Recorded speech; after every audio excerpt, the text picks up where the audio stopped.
All right. That was a little Nightwish. That one, I'll send that one out to my nephew Dylan, who's been infatuated with all things female and Nightwish from the time that he discovered women. So, and he has talked me into going to see Nightwish February 20th up in, actually, I forget where it is. He's got the tickets. But, yes, I will be going to see Nightwish. Not with her, though. Not with her. They have another female surrogate plugged into that band. So we'll see. I mean, I do tend to be, more open-minded than some when it comes to the metal and comes to anything closely related. Of course, my preference is always the death metal, the Goat Whores of the world. But, Nightwish has its place, and I did go see them once before, and they do put on a good show, and they put a lot of effort into it. You guys seen any shows lately of, bands young enough not to be falling down from old age?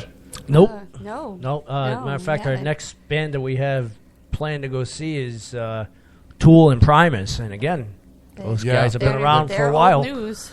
So yeah, I'll tell you, myself, I noticed a definite tendency in myself to do the same thing.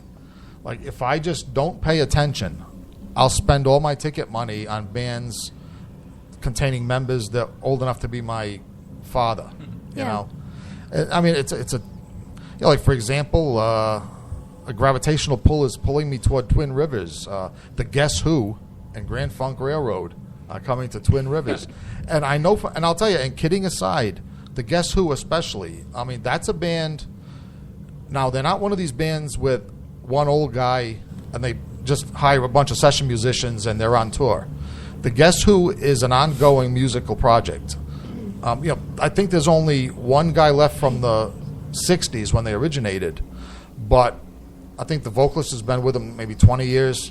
In other words, they replace personnel as they go, but it's an ongoing musical project. They still record. Just a new band, one guy. Right. In other words, kind of like the old Rhode Island Room Full of Blues band. Musicians come and go, but it's an ongoing band. It's not just a profit-minded, okay, let's go cash in on the nostalgia thing. Plus, the former members are at Twin River parking cars, so it works out nicely. I don't know. I think all those former members might be deceased, actually victims of the old 60s lifestyle. They are now clones for Donald Trump. They pulled the skeletons off and molded his image on them. Yeah. But no, so I make a real effort to try to keep my eyes open, and we were talking about on the Chuckles and Laughs show, the Chuckles Crypt, I should say, about the lack of music, especially in rock music, to come along and fill the shoes of, Mr. Bowie, for example, who has departed this world, Lemmy, who's going, and not even talking about when the Rolling Stones go. I mean, who's going to replace these people? We were talking about on the Chuckles Crypt, and on that show, I tried to be a little optimistic. I said I'm going to, go against my basic nature, and say that it's possible. Not saying it's going to happen, but it's possible that the replacement for these people is around now, and we just don't recognize it yet. You know what I'm saying? If this person's in his 20s or she is in her 20s, we don't know yet. I mean, time makes legends. Time and a track record make legends. You got a point there. I mean, there's one that is sticking out right now in my mind, and they keep releasing new music, and it's fresh. I guess you definitely put them in the rock and roll thing, is Imagine Dragons.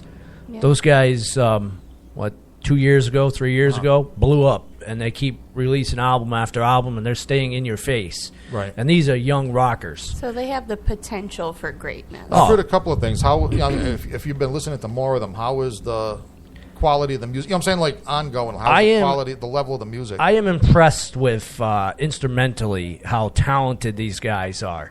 And putting on a show, it's definitely worth it. And they're not selling themselves out to the point where they're making their shows unaffordable for the folks, because they started like many of us in the indie rock scene, and they got their break. So they remember that, and they're still making the tickets affordable for the folks to come see them. They just played down at, Foxwoods. Oh, did they? For New Year's Eve, and it was affordable they weren't $100 tickets, they were $35 tickets to go see them.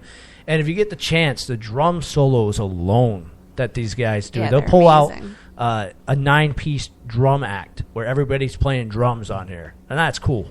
And each song is different. I mean, that's I think what keeps them up is not one song sounds like the other, and it's They have hooks. right. And they appeal to a wide age group as well, because there's people our age, there's kids younger than us. Even, for example, my mother owns every Imagine Dragon CD because she loves them. Yeah, I'm not sure if they want to hear that, though. Sorry. I'm really not My mom sure. likes you. Hey, if you want to get out there, you got to appeal to all ages. You But can't. I mean, it really Yeah. happens. Nowadays, yeah, things have become a little different than it was back in previous generations with the internet. That's big. I mean, we have like 13-year-olds out there running around saying, "Hey, we found a great new band. Oh, what's it called? Aerosmith." yeah. I literally heard that. I heard a kid say that. They really thought that they had discovered some new music. Yeah. Aerosmith hasn't been new for a while, kiddo. Right, Aerosmith- but that's not a bad thing actually. If everything's in the pot and everybody can dip in.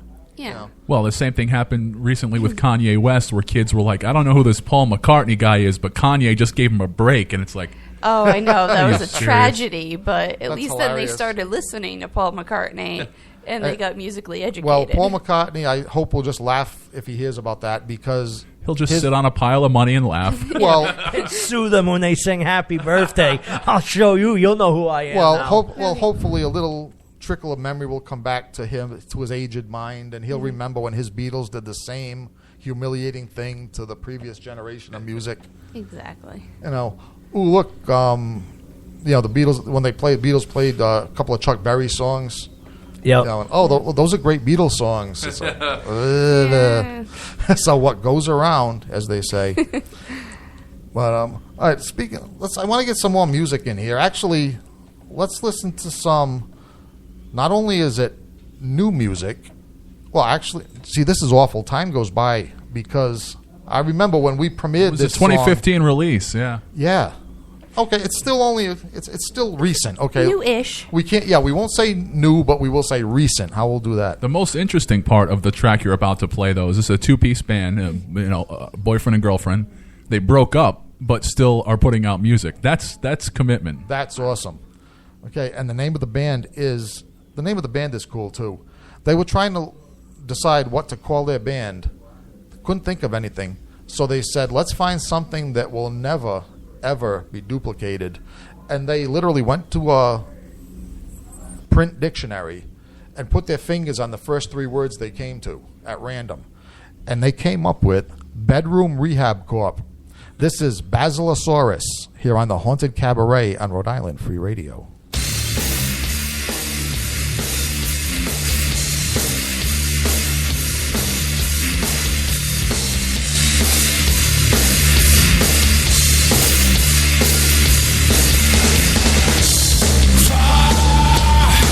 In the sky, telling all too much.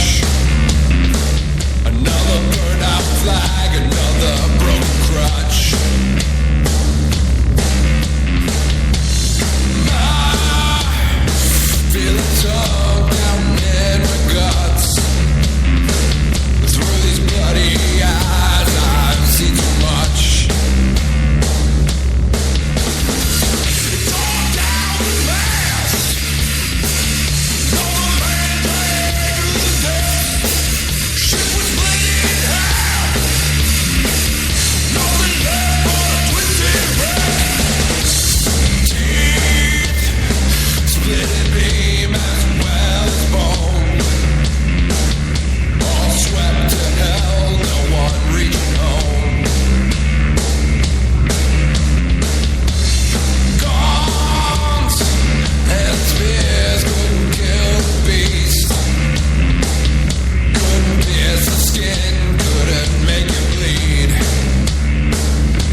All right, we are back. That was Bedroom Rehab Corp, Basilosaurus here on the Haunted Cabaret.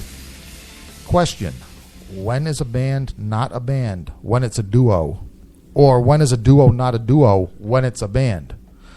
Like Tony said, this 2-person band. And when did?